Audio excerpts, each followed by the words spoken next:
सियापति रामचंद्र की जय, उमापति भोलेनाथ की जय, बजरंगबली हनुमान की जय।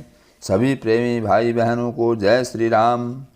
प्रेमी भाई बहनों, आज मैं भगवान श्री राम की कृपा से संत तुलसीदास कृत रामायण के बालकांड नामक पाठ से राजा प्रताप भानु की कथा सुना रहा हूँ।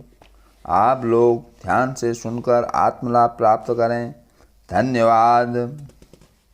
याज्ञवल्क्य जी भारद्वाज मुनि से बोले, हे मुनि, पवित्र और प्राचीन कथा सुनो जो पार्वती जी से महादेव जी ने कही थी। संसार में एक कैकेयी प्रदेश प्रसिद्ध है। वहाँ सत्यकेतु नामक राजा रहता था। वह धर्म में दृढ़, नीति की खान, प्रतापी, शीलवान और बलवान था। उस राजा के 2 वीर पुत्र सब गुणों के धाम और बड़े रणधीर उत्पन्न हुए। राजगद्दी का अधिकारी बड़ा पुत्र था, उसका नाम प्रताप भानु था। दूसरे पुत्र का नाम अरिमर्दन था। उसकी भुजाओं में बहुत बल था। वह संग्राम में चलायमान नहीं होता था। भाई भाइयों में परस्पर बहुत मेल और सब दोष और छल रहित प्रीति थी। वे आपस में प्रेम पूर्वक रहते थे। राजा ने पुत्र प्रताप भानु को राज्य दिया और आप अपने श्री भगवान की आराधना करने के लिए वन को चले गए। जब प्रताप भानु राजा हुआ तो देश में उसकी दुहाई फिर गई। वेद विधि से वह अपनी प्रजा का भली भांति पालन करने लगा। कहीं लेश मात्र भी पाप नहीं रह गया। राजा का हितकारी और चतुर मंत्री, धर्मरुचि, शुक्र के समान नीति का ज्ञाता था। मंत्री चतुर, भाई बलवान और स्वयं महाप्रतापी रणधीर था। साथ में अपार चतुरंगणी सेना थी जिसमें बहुत योद्धा थे। वे सब समर में जूझने वाले थे। सेना देखकर राजा बहुत खुश हुआ। घोर ध्वनि से जड़ाऊ बाजे बजने लगे। दिग्विजय के निमित्त अपनी सेना सजाकर और शुभ दिन देखकर राजा डंका बजाकर चला। जहाँ तहाँ बहुत सी लड़ाइयाँ हुई। सब राजाओं को उसने बलपूर्वक जीत लिया। उसने भुजाओं के बल से 7 द्वीप अपने अधीन कर लिए और सब राजाओं से कर लेकर छोड़ दिया। उस समय पृथ्वी मंडल का चक्रवर्ती राजा प्रताप भानु था। अपनी भुजाओं के बल से संसार को वश में करके अपने नगर में प्रवेश किया। राजा अर्थ, धर्म और कामादिक के सुख समयानुसार भोगने लगा। राजा प्रताप भानु का बल पाकर पृथ्वी कामधेनु हो गई। सब प्रजा सुखी थी, किसी को कोई दुख नहीं था। सब स्त्री पुरुष धर्मात्मा और सुंदर थे। धर्मरुचि मंत्री की भक्ति हरि के चरणों में थी। वह राजा की भलाई के लिए उसको नीति सिखाया करता था। गुरु, देवता, साधु, पितर, ब्राह्मण, इन सब की राजा सदैव सेवा किया करता था। वेदों में जो राजधर्म कहे हैं उन सबको आदर सहित सुख मानकर राजा करता था। प्रतिदिन अनेक प्रकार के दान विधिपूर्वक करता था और श्रेष्ठ शास्त्र, वेद और पुराण सुनता था। या अनेकों बावली, कुआं और तालाब, फुलवारी, सुंदर बाग, ब्राह्मणों के घर और सुंदर देव मंदिर सब तीर्थों में बनवाए। पुराणों और वेदों में जितने यज्ञ कहे हैं वे सब राजा ने प्रसन्नतापूर्वक 1000 बार किए। राजा ने मन में उन यज्ञों के फल की इच्छा नहीं की। ज्ञानी राजा कर्म, मन और वाणी से जो करता था वह सब भगवान वासुदेव को अर्पण कर देता था। एक बार राजा सुंदर घोड़े पर चढ़कर शिकार का सब सामान सजाकर विंध्याचल के घने वन में गया, जंगल में गया। वहाँ बहुत से उत्तम हिरणों का शिकार किया। वन में घूमते हुए राजा ने एक सूअर देखा। दांतों के कारण ऐसा दिखता था मानो चंद्रमा को पकड़ राहु वन में आ छिपा है। चंद्रमा बड़ा होने से मुँह में नहीं समाता और क्रोध के बस उगलता भी नहीं। यह तो सूअर की भयानक दाढ़ों की शोभा कही। उसका शरीर भी ऊंचा और बहुत मोटा था। घोड़े का शब्द सुनकर वह घुरघुराते हुए चौकन्ना हो इधर उधर कान उठाकर देखने लगा। नीले पर्वत की चोटी के समान सूअर को देखकर राजा ने घोड़े को चाबुक मारकर दौड़ाया, क्योंकि साधारण हाँकने से निर्वाह नहीं होता था। अधिक शब्द करते हुए घोड़े को देखकर सूअर पवन गति से चला। बहुत तेज चला सूअर। राजा ने तुरंत बाण चढ़ाया। बाण को देखते ही वह पृथ्वी में चिपक गया।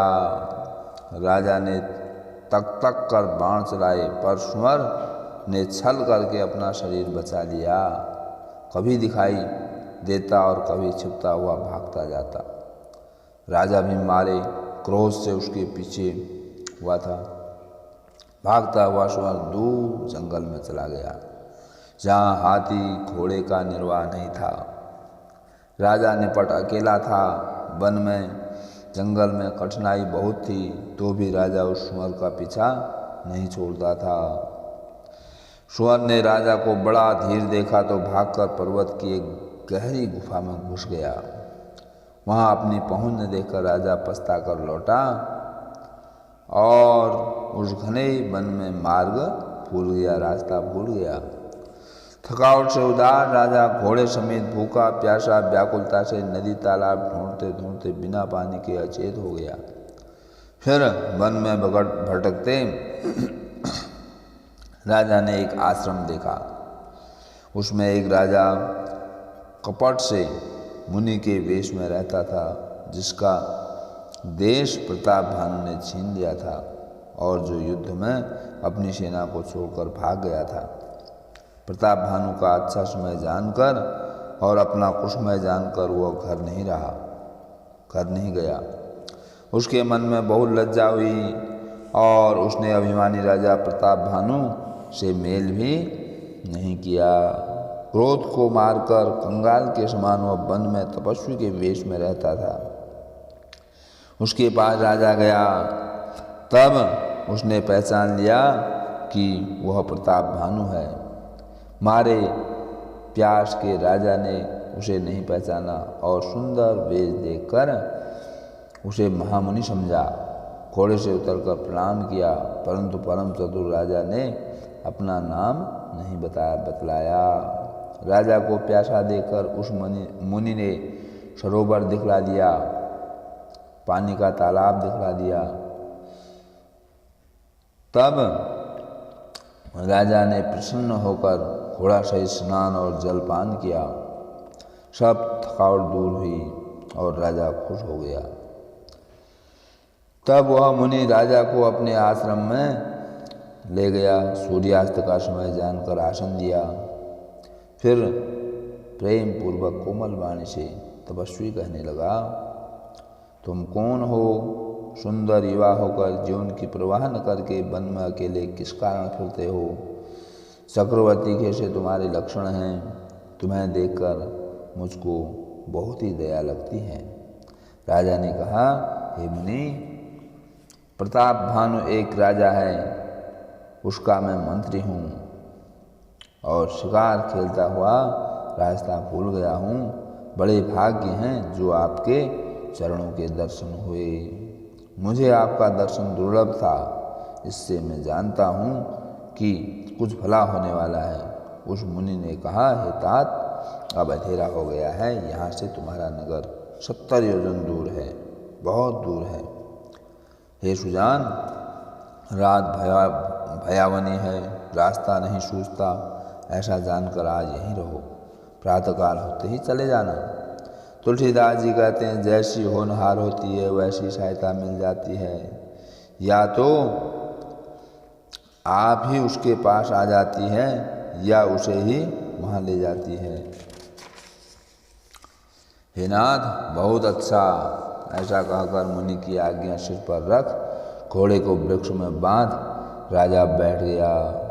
राजा ने बहुत भांति मुनि की बड़ाई की और उसके चरणों में प्रणाम करके अपने भाग्य की सराहना की। फिर कोमल और सुहावनी वाणी से कहा, हे प्रभु, आपको पिता जानकर ठठाई करता हूँ। हे मुनीश, मुझे अपना पुत्र और सेवक जानकर अपना नाम बताइए। राजा ने उसे नहीं जाना, पर वह राजा को जानता था। राजा का हृदय निर्मल था और वह कपट में चतुर था। एक तो वह शत्रु, फिर क्षत्रिय, जिस पर भी राजा छल बल से काम निकालना चाहता था।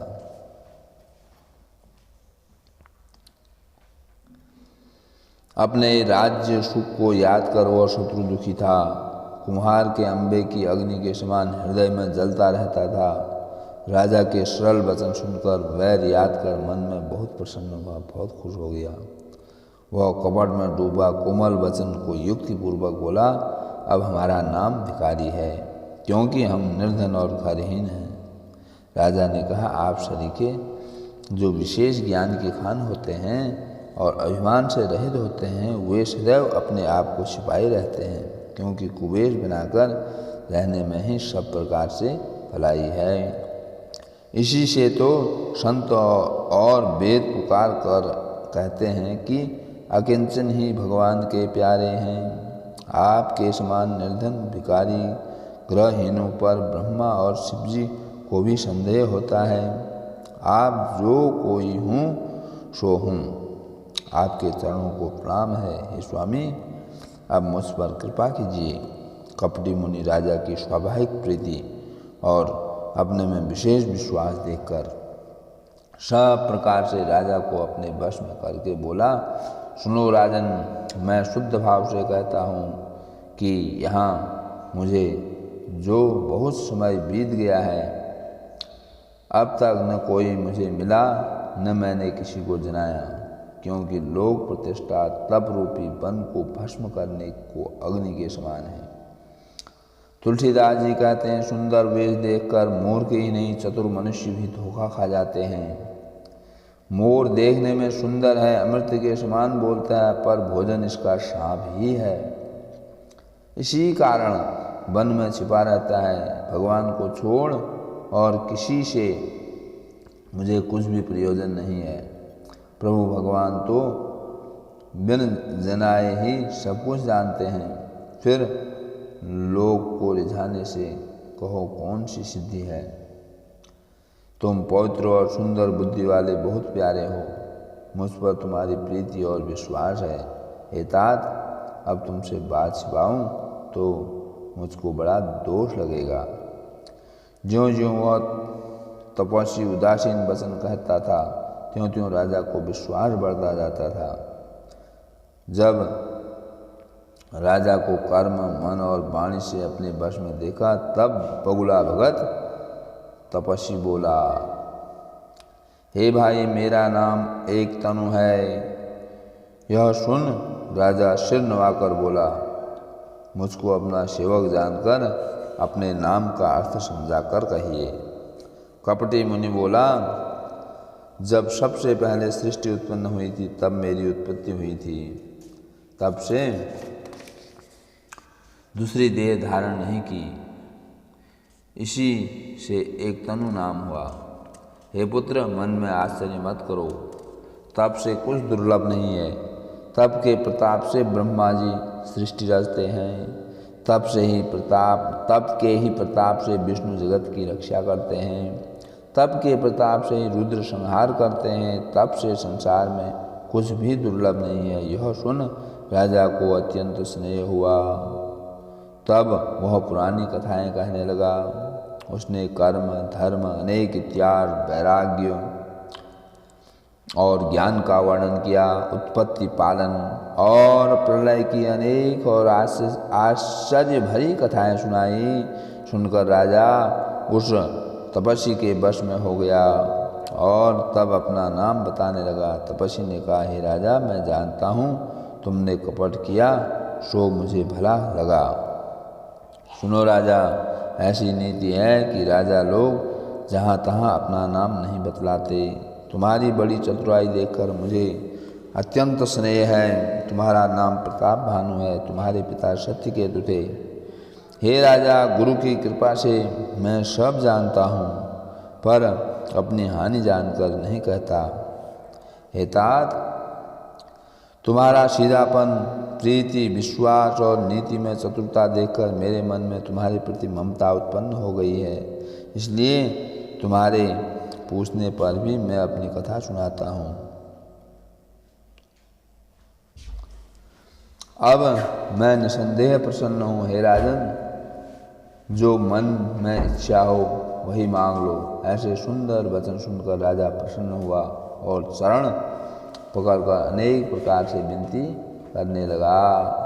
हे कृपा सागर मुनि, आपके दर्शन से चारों पदार्थ मेरी मुट्ठी में आ गए, तथापि प्रभु को प्रसन्न देखकर कठिन वर मांगकर क्यों न शोक रहित हो जाऊं। बुढ़ापे और मृत्यु के दुख से रहित मेरा शरीर हो। संग्राम में मुझसे कोई नहीं जीते।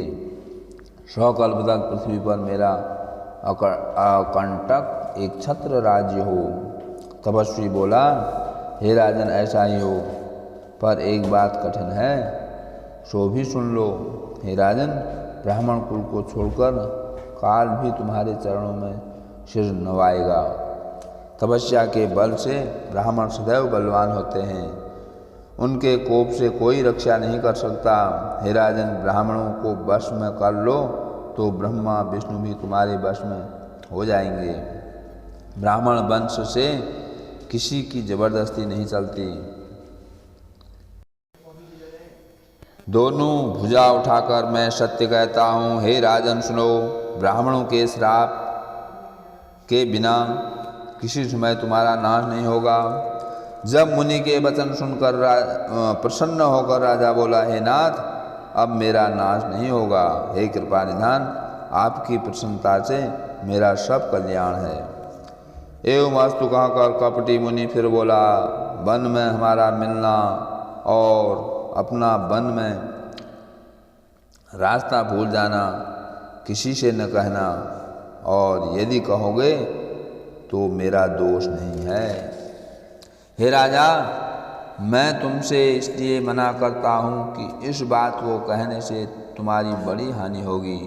छठे कान में यह बात पढ़ते ही तुम्हारा नाश होगा। मेरा यह वचन सत्य जानना। हे प्रताप भानु, सुनो, यह बात प्रकट होने से या ब्राह्मणों के शाप में तुम्हारा नाश है, और कोई उपाय से चाहे हरि और शिवजी भी मन में कोप करें, तुम्हारा नाश नहीं है। राजा ने मुनि के चरण पकड़कर कहा, हे नाथ, ब्राह्मण और गुरु के कोप से कौन रक्षा कर सकता है? जो ब्रह्मा जी कोप करें तो गुरु रक्षा कर सकता है, किंतु गुरु के विरोध से कोई रक्षक नहीं है। यदि आपके कहने पर मैं न चलूं तो चाहे नाश हो जाए, मुझे इसकी चिंता नहीं है। परंतु हे प्रभु, एक ही डर से मेरा मन डरता है कि ब्राह्मणों का शाप बहुत ही भयंकर होता है। कोई उपाय से ब्राह्मण वश में हूँ, वह कृपा कर कहिए। हे दीन दयालु, आपको छोड़ और कोई मैं अपना हित नहीं देखता। मुनि बोले, सुनो राजा, संसार में अनेक उपाय हैं, पर कष्ट से होते हैं। फिर भी हूँ न हूँ, एक उपाय बहुत ही सहज है, परंतु उसमें भी एक कठिनता है।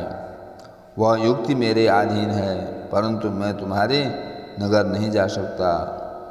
जब से मैं जन्मा हूँ तब से आज तक किसी के घर और गांव नहीं गया हूँ। जो न जाऊँ तो तुम्हारा काम नहीं बनता। आज यह बड़ा असमंज है। यह सुन राजा मधुर वाणी से बोला, हे नाथ, वेद में ऐसी नीति कही है कि बड़े लोग छोटे लोगों पर स्नेह करते हैं। पर्वत अपने सिर पर सदैव तिनकों को धारण करते हैं, अथाह समुद्र के सिर पर फेन बहता है और पृथ्वी सदा अपने सिर पर रेणु धारण करती है। ऐसे कहकर राजा ने तपस्वी के चरण पकड़ लिए और कहा, हे स्वामी, मुझ पर कृपालु हो जाइए, मेरे लिए दुख सह लीजिए, आप सज्जन और दीन दयालु हैं। राजा को अपने अधीन जानकर कपटी तपस्वी बोला, हे राजन सुनो, मैं तुमसे सत्य कहता हूँ कि जगत में कुछ भी दुर्लभ नहीं है। श्यापति रामचंद्र की जय, उमापति महादेव की जय, बजरंगबली हनुमान की जय।